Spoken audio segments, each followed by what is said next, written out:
अगर आज मैं सुप्रीम कोर्ट की जज बन जाऊँ ना, तो जब तक मैं सीट पर हूँ सब मेरे सामने सलाम करेंगे, लेकिन जब मैं वहाँ से निकलूंगा देखो चमारी जा रही है, वो भीमटी जा रही है। बाबा साहब ने संविधान में एक बार भी दलित शब्द का इस्तेमाल नहीं किया। उन्होंने अनुसूचित जाति, अनुसूचित जनजाति का इस्तेमाल किया और 1956 में उन्होंने हिंदू धर्म को छोड़कर बौद्ध धर्म की शरण में गए और उन्होंने पूरे भारत देश के लोगों को मैसेज दिया कि यही एक धर्म विश्व में इकलौता है जो आपका कल्याण कर सकता है। तो आप हिंदू धर्म को छोड़कर यहाँ पर जो व्यवस्था आपके ऊपर अत्याचार करती है, शोषण करती है, गुलाम बनाती है, आप उस व्यवस्था को लात क्यों नहीं मारते? लेकिन विडंबना कि आज बहुजन समाज के लोग वही चिपक रहे हैं, गालियां खा रहे हैं, लाठियां खा रहे हैं, बहन बेटी की इज्जत के साथ में खिलवाड़ करवा रहे हैं। भाई शर्म आनी चाहिए ना। क्या तुम घोड़ी चढ़कर क्या बन जाओगे बताइए? अरे चढ़ना है तो हवाई जहाज में चढ़कर जाओ ना, एरोप्लेन लेकर जाओ, तब तो हम माने कि हाँ भैया बाबा साहब के अनुयायी है, उनकी बातें मानते हो। लेकिन नहीं, बहुजन समाज सिर्फ घोड़ी तक, डीजे तक, यहीं तक सीमित हो गया। और एक बात मैं बिल्कुल साफ कहना चाहूंगी, बहुत सारे लोगों को बुरी लगेगी, जो लोग बाबा साहब की जय जयकार तो करते हैं, लेकिन आज जाति के आधार पर इतने गाने भारत देश में बन रहे हैं, डीजे में, शादी में, आप तमाम जगह देखें कि जाति के आधार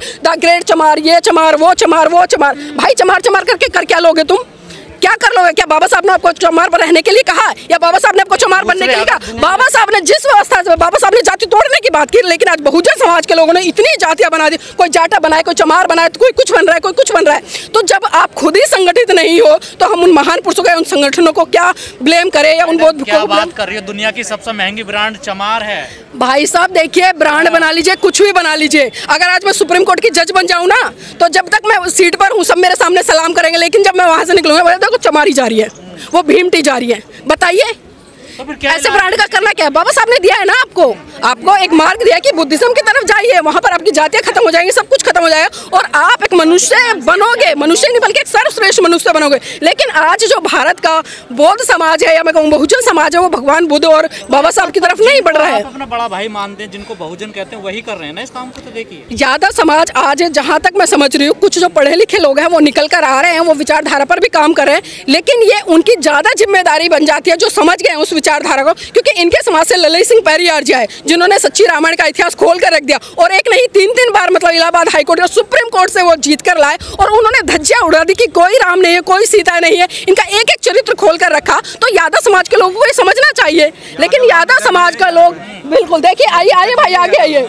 तो मैं वही बात कर रही हूँ। आप कह रहे हैं, मैंने कहा ना यादव समाज में लोग जाग रहे हैं, तो आप भाई जी हैं, बस जागरूकता की कमी है। जिस दिन यादव समाज ने अपने महान पुरुषों को पढ़ लिया, समझ लिया, वो देखिए इनकी तरह निकलेगा। उनके हाथों में भगवान बुद्ध की तस्वीर होगी, मुंह पर जय भीम होगा, नमो बुद्धाय होगा, नीली शर्ट भी होगी। तो एक क्रांति, और एक क्रांति धीरे धीरे शुरू हो रही है, लेकिन ये हमको भी समझना पड़ेगा। जब हम समझ गए तो हम घर घर जाएं, घर घर कैटर लगाए, अपने समाज की बहन बेटियों को जगाएं। लेकिन विडंबना कि हम मंच लगाते, खुद आते हैं, भाषणबाजी करते हैं और गाल बजाकर यहाँ से चले जाते हैं। तो जब तक हम ये गले की खुजली है ना, इसके मिटाने वाला लालच नहीं छोड़ेंगे ना, हम सफल नहीं हो पाएंगे। और महिलाएं आप देख रही हैं, यहाँ पर काफी महिलाएं हैं, दंपत संघ की बहन बेटियां भी हैं और भी लोग हैं।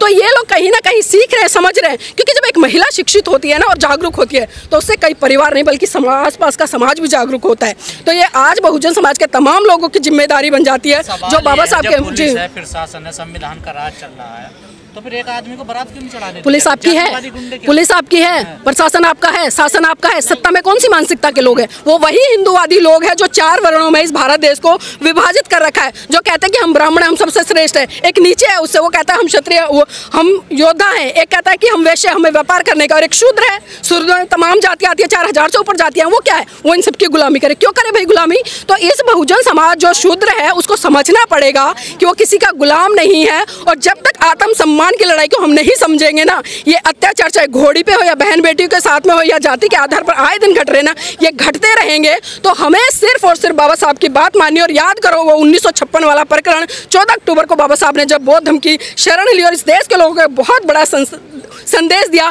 कि आप उस गुलामी से निकलो, इस व्यवस्था से निकलो। और जिस दिन उस व्यवस्था परिवर्तन की तरफ हम बढ़ गए, तो मैं कहूँगी कि फिर से वो दिन होगा जब भारत से नहीं बल्कि पूरे विश्व से सिर्फ एक ही गूंज दिखाई देगी कि ले अंत मन दीप भाव, ले अंत मन दीप भाव, मूल मंत्र बने स्वयं के स्वामी, गूंज उठे हर बस्ती से बुद्धं शरणं गच्छामि। तो क्या धर्म बदलने से अत्याचार नहीं होता?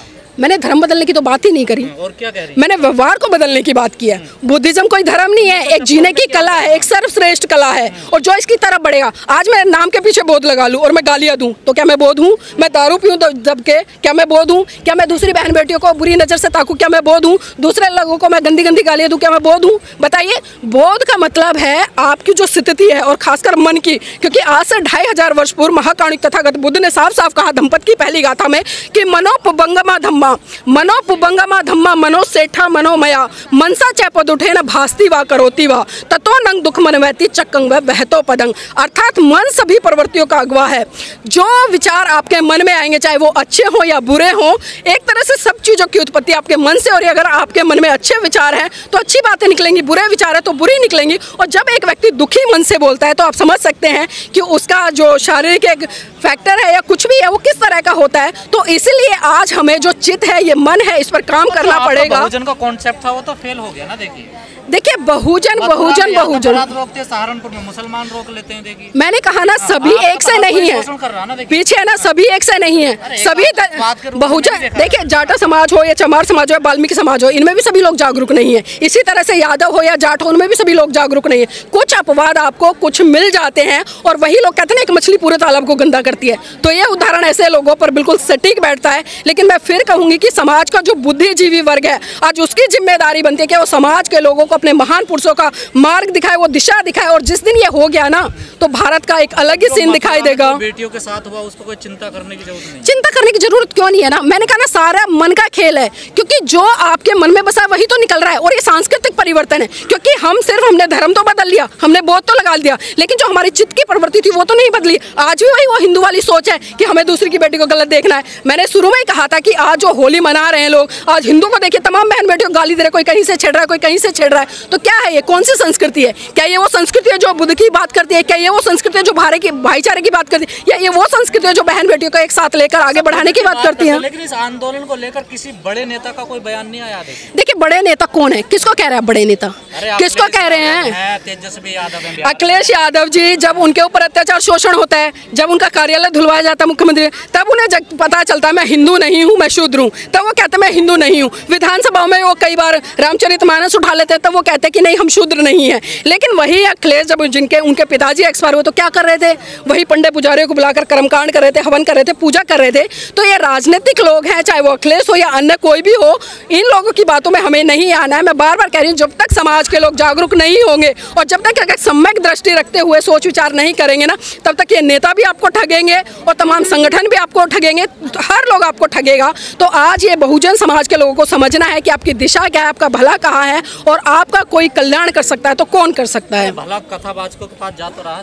हाँ तो जा तो रहा है, भेजिए ना, आप भेजिए अपने घर की पत्नी को, भेजिए अपनी बेटी को, भेजिए अपने घर की महिलाओं को, भेजिए। अगर भला हो रहा है तो जा तो रहे हैं। कौन लोग हैं फिर? आपके घर से जा रहे हैं, मेरे घर से जा रहे हैं, आपके घर से जा रहे हैं कथावाचकों में, आपके घर से जा रहे हैं, आप कैसे जा रहे हैं, आप कैसे जा रहे हैं? बताइए मैडम, जा रहे हैं? आप जाते हो कभी? पूछे कौन जा रहा है? वो भीड़ नहीं है, सिर्फ वो चमचे लोग हैं और जो बीजेपी आरएसएस की तरफ से भर के वहाँ भेजे जा रहे हैं वो लोग हैं। लेकिन जो जागरूक लोग हैं देखिए वो यहाँ खड़े हैं। अब देखिए ये जागरूक लोग हैं जो यहाँ पर खड़े हैं। 100-200 कहते ना आग फोड़ने के लिए ना एक चनाई काफी होता है। तो आप इन 100-200 की तुलना मत कीजिए। एक जागरूक व्यक्ति, बाबा साहब अकेले थे ना, बाबा साहब अकेले थे ना, भारत का संविधान लिख दिया और उसी संविधान की वजह से आज ये जो कथावाचक जिनकी बात कर रहे हैं ना, ये कथाएं कर रहे हैं, इनकी जो कथाओं में भीड़ इकट्ठी हुई है, उनकी आज महिलाएं आज पुरुषों के साथ में कंधे से कंधा मिलाकर खड़ी है ना, अपनी अभिव्यक्ति की आज़ादी का यहाँ इस्तेमाल कर रही है। तो ये बाबा साहब की देन है। एक अकेले काशीराम पैदा हुए थे जिन्होंने उत्तर प्रदेश में 4 बार परचम लहराया, जिन्होंने बता दिया कि बहुजन समाज का दबा कुचला व्यक्ति, एक आलू बेचने वाला, सब्जी बेचने वाला, नाली साफ करने वाला भी इस देश की सत्ता पर बैठ सकता है। और वो मजा देखा है। इनको कल को देख लेना, आधे कहाँ मिलेंगे? कहाँ मिलोगे भाई, कहाँ मिलोगे? यही मिलेंगे, यही मिलेंगे। जो कल को कहाँ मिलने वाले का प्रश्न आप पूछ रहे हो, तो जो कल मिलने वाले और जो आज यहाँ पर है वो यही मिलेंगे, इसी वेशभूषा में मिलेंगे।